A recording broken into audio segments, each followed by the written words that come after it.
Okay, so today we're diving into a pretty radical idea from psychology, the idea that you can actually genuinely increase your intelligence. And no, this isn't about memorizing more facts for a trivia night. We're talking about rewiring the very operating system of your brain through some powerful, simple daily habits. So let's just start with the big question that gets right to the heart of this.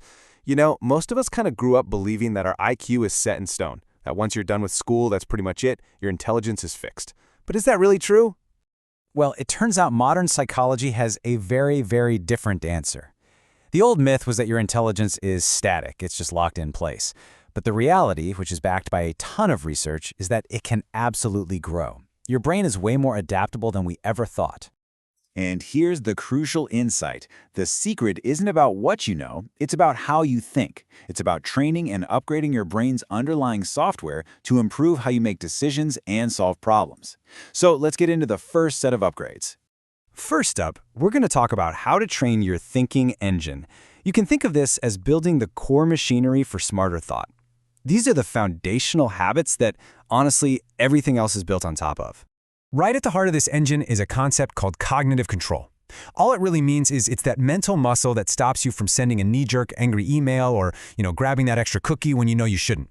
It's the ability of your rational brain to take the driver's seat away from your immediate emotional impulses. So how do you actually build this control? Well, it's surprisingly simple. It all starts with the power of the pause. That tiny little gap between something happening and you reacting to it, that's where intelligence gets a chance to step in.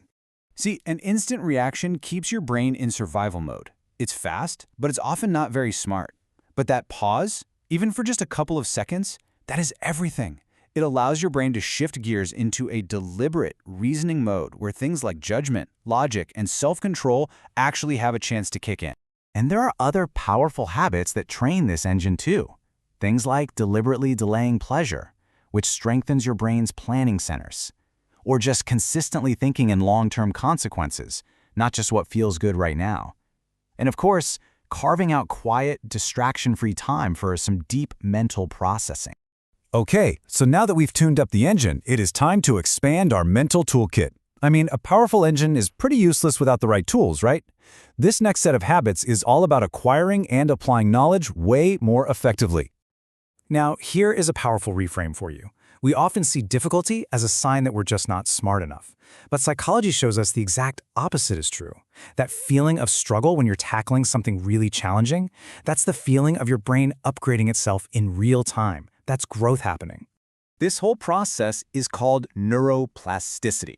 When you really commit to learning one difficult skill deeply, like a new language or coding or a musical instrument, your brain isn't just learning information. It is physically building new pathways. Your effort is literally changing its structure. How cool is that? Another key tool is the hunt for simple clarity.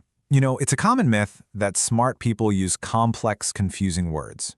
In reality, the absolute highest form of understanding is being able to explain a really difficult idea in simple terms.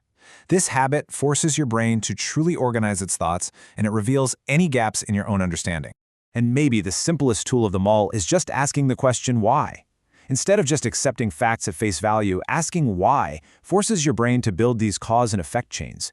You stop just memorizing information and you start truly understanding systems, which, by the way, is a hallmark of high-level abstract reasoning. Okay, this brings us to our final, and you could argue our most advanced set of habits, mastering your perspective. Because once your engine is tuned and your toolkit is full, the real leverage comes from managing your internal world, your biases, your emotions, and your self-awareness. Mastering your perspective really means developing habits that let you see the world and, maybe more importantly, yourself more clearly. It all starts with learning how to think about your own thinking. This all falls under a core psychological concept called metacognition. It sounds fancy, but it just means thinking about your thinking. It's like stepping outside your own mind for a second to observe its processes objectively. And I'm telling you, this one skill is maybe the single greatest predictor of high intelligence. So how do you actually practice this? You start with simple but incredibly powerful questions. So instead of jumping to defend a position you hold, you ask yourself, what if I'm wrong? This one question helps replace ego with a genuine search for accuracy. And you follow that one up with another. Okay, what evidence do I actually have for this belief? This directly challenges your assumptions and actively works to reduce the kind of biased reasoning that, let's be honest, we are all naturally prone to. Your perspective is also massively shaped by your internal language. Emotional, dramatic self-talk like, "This is terrible, I hate this." It keeps your brain in a stressed, reactive state. But if you can shift to neutral, problem-solving language like, "Okay, this is inconvenient, what can I adjust?" That keeps your reasoning centers online. Literally, less drama means more intelligence. And a huge part of mastering your perspective is what psychologists call cognitive flexibility. It's understanding that the willingness to say, "I was wrong," when you're presented with new evidence isn't a sign of weakness at all. It's one of the clearest signs of a flexible, truly intelligent mind. Finally, let's talk about mistakes. A less developed mind tries to avoid them at all costs, but a highly intelligent mind, it studies them. Calmly reviewing what went wrong actually activates your brain's error-based learning circuits, which is one of the fastest ways to improve. The takeaway is simple. The failure itself isn't what's damaging. Avoiding reflection is. So, to bring this all together, we've basically covered the 3 pillars for building a smarter brain. First, you train your engine with habits like the pause. Second, you expand your toolkit by embracing difficulty and seeking clarity. And third, you master your perspective through self-awareness and that powerful tool, metacognition. But you've got to remember, this isn't some quick fix. Your intelligence doesn't just rocket up overnight. It's a lot more like a tree than a rocket. It's this quiet growth that happens in the background, fueled by the small, consistent habits that you practice every single day. So when you see these paths laid out, it becomes pretty clear that a sharper mind isn't something you're just born with. It's something you build. So the only question left is, which habit will you start training today?